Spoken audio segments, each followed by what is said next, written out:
जो विषय आज हम लेंगे वे विषय है भारतीय संघवाद या इंडियन फेडरलिज्म की।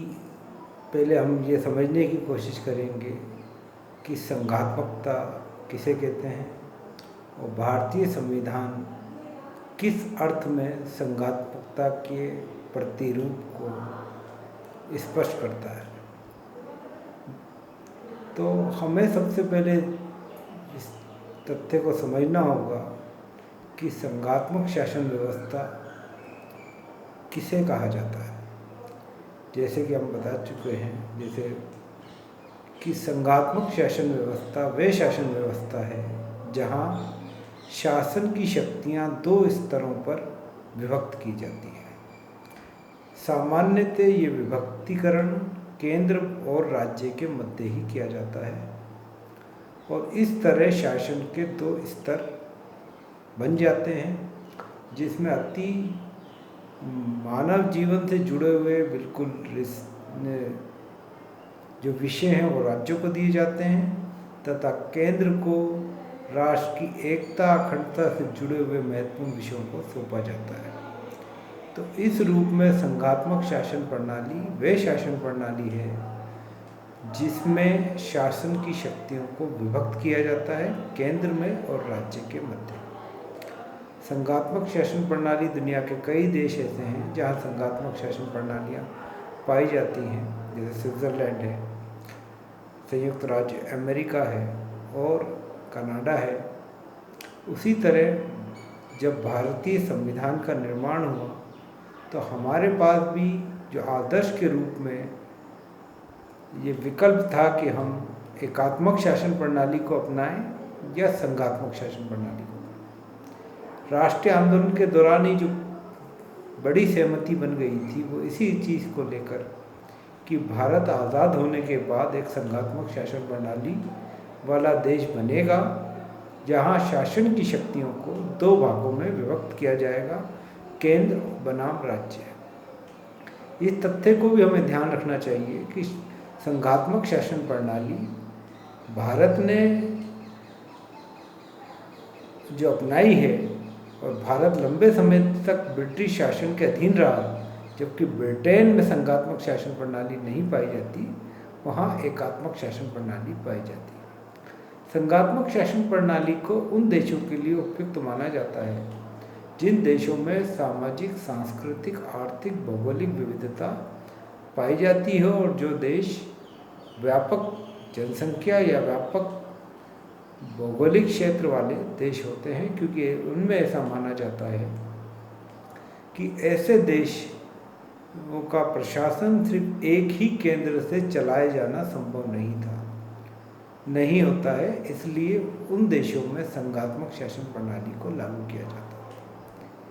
ब्रिटेन एक छोटा देश था, वहाँ एकात्मक शासन प्रणाली बड़ी स्थिरता से काम कर रही थी, बड़ी दृढ़ता से काम कर रही थी। भारत एक बड़ा देश था, सामाजिक, सांस्कृतिक, भौगोलिक विविधताएं, भाषाई, धार्मिक विविधताएं भारत में पाई जाती थी। इस हेतु भारत में संघात्मक शासन प्रणाली को उपयुक्त माना गया और यही वजह है कि हमने स्वतंत्रता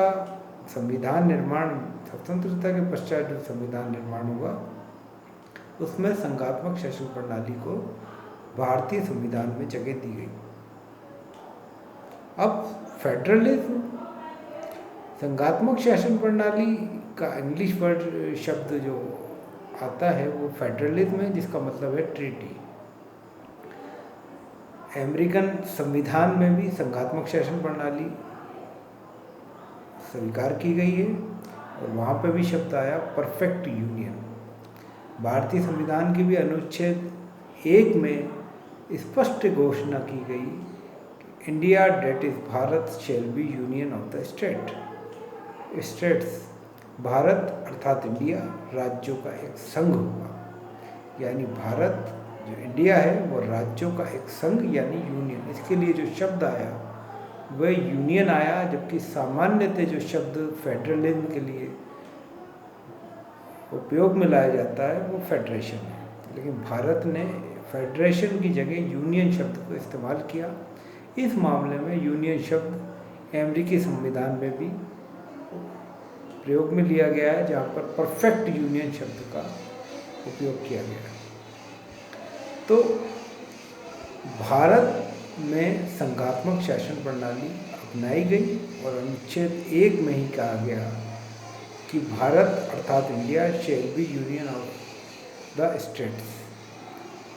भारत अर्थात इंडिया राज्यों का एक संघ होगा। जैसे कि मैं आपको बता चुका था कि संघात्मक शासन प्रणाली केंद्र और राज्य के मध्य शक्ति विभाजन पर आधारित होती है, जहाँ केंद्र और राज्य के मध्य शक्ति का विभाजन किया। परंतु ये शक्ति का विभाजन कई तरीकों से किया जा सकता है, इसके कई रूप हो सकते हैं। जैसे अमेरिकी संविधान में सिर्फ एक ही तरीका अपनाया गया कि संघ की शक्तियाँ गिनवाई दी गई और शेष सभी शक्तियाँ राज्यों को दे दी गई। भारतीय संविधान में इसके उलट केंद्र की शक्तियों को गिनाने के लिए केंद्र सूची बनाई गई, संघ सूची, जिसमें 98 विषय हैं, 98।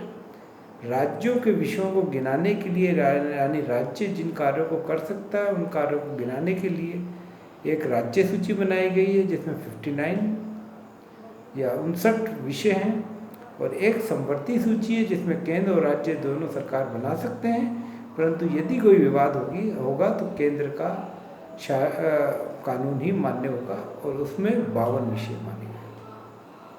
तो इस तरह भारतीय संविधान में 3 सूचियां गिनाई गई, संघ सूची, राज्य सूची और समवर्ती सूची। इसके उलट अमेरिकी संविधान में सिर्फ एक ही सूची, केंद्र सूची बनाई गई, जिसमें केंद्र के अधिकारों का उल्लेख है, बाकी सारे अधिकार राज्यों के लिए छोड़ दिए गए। तो ये शक्ति विभाजन का तरीका है, इसके कई रूप हो सकते हैं। भारत में एक रूप अपनाया गया और कोई अमेरिका में उसका दूसरा रूप अपनाया। यहाँ ये बात भी स्पष्ट कर देना ज़रूरी है कि कैबिनेट मिशन योजना जो भारत में आई थी, जिस रूप में उसने भारतीय संघ का विचार प्रकट किया था, वो कन्फेडरेशन या अमेरिकी तरह का संवैधानिक व्यवस्था के तरह ही थी, जहाँ राज्य मिलकर संघ बनाते हैं। लेकिन जब भारत विभाजन हुआ और संविधान सभा ने निर्णय लिया कि हम इस कन्फेडरेशन तरह के या परिसंघीय संविधान को स्वीकार नहीं कर सकते, क्योंकि ये एक भारत विभाजन से ये समस्या पैदा हो गई कि राज्य की भारत की एकता और अखंडता को खतरा महसूस होने लगा, आगे और भारत विभक्ति की ओर ना जाए, तो इसलिए केंद्र को अत्यधिक अधिकार देने की ज़रूरत महसूस हुई। और यही वजह है कि भारत में जो संविधान बना उसमें केंद्र को बहुत ज़्यादा अधिकार दिए गए और भारतीय संविधान में जो संतुलन है, शक्ति का संतुलन, वो केंद्र की तरफ या संघ की तरफ ही झुका हुआ माना है। तो इस रूप में कैबिनेट मिशन योजना के बिल्कुल उलट भारतीय संविधान सभा है कि कैबिनेट मिशन ने एक परिसंघीय व्यवस्था का श्रीगणेश करने की कोशिश की, जहां राज्यों का स्वतंत्र अस्तित्व है, वे राज्य अपना संविधान बनाएंगे और बाद में सारे राज्य मिलकर केंद्र का संविधान बनाएंगे। इसके उलट भारतीय संविधान सभा ने केंद्र को पर्याप्त अधिकार दिए और शक्ति संतुलन को केंद्र की तरफ झुकाया। तो इस रूप में ये चीज़ महत्वपूर्ण है कि भारत में जो संघात्मक शासन प्रणाली है वो केंद्र की तरफ झुकी हुई है। डॉक्टर BR अम्बेडकर ने भी संविधान सभा में इस शब्द को इसका स्पष्टीकरण देते हुए ये बात कही कि हमने फेडरेशन की जगह यूनियन शब्द का प्रयोग किया है। इसके 2 कारण हैं। पहला, भारतीय संघ किसी समझौते का परिणाम नहीं है। भारतीय संघ किसी समझौते का परिणाम नहीं है। इसका अर्थ ये है कि हमारी संघात्मक शासन प्रणाली अमेरिकी शासन प्रणाली की तरह नहीं है। संघात्मक शासन जहाँ 13 राज्यों ने मिलकर एक संघ बनाया, तो इस रूप में भारत में इस तरह स्वतंत्र राज्यों का अस्तित्व नहीं था और क्योंकि अमेरिका में 13 राज्यों ने मिलकर स्वतंत्रता की घोषणा की और उसके फलस्वरूप संविधान निर्माण का श्री गणेश किया, तो अमेरिकी संघ व्यवस्था इस रूप में भारतीय संघीय व्यवस्था से अलग है कि भारतीय संघ में कोई समझौता आप नहीं देखते राज्यों के मध्य, बल्कि हमको तो आज़ादी ब्रिटिश शासन के अधीन मिली है और थोड़े बहुत संघात्मक शासन प्रणाली का अनुभव हमें उस दौरान ब्रिटिश शासन के दौरान मिला। और दूसरा है, राज्यों को स्वतंत्र होने का अधिकार नहीं दिया गया है। ये बात महत्वपूर्ण है।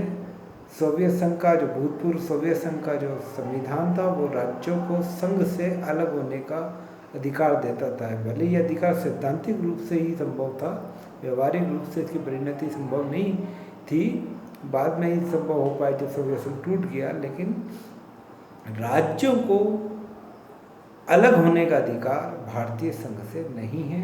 इसका मतलब राज्यों को किसी भी रूप में भारतीय संघ से अलग होने का अधिकार नहीं माना गया है। इसीलिए भारतीय संविधान में संघ के लिए जो शब्द आया है वो फेडरेशन की जगह यूनियन शब्द है। कि हम ये बताना चाहते हैं अपने संविधान के माध्यम से भी कि हमारा शक्ति संतुलन मोटे रूप में केंद्र की तरफ झुका हो।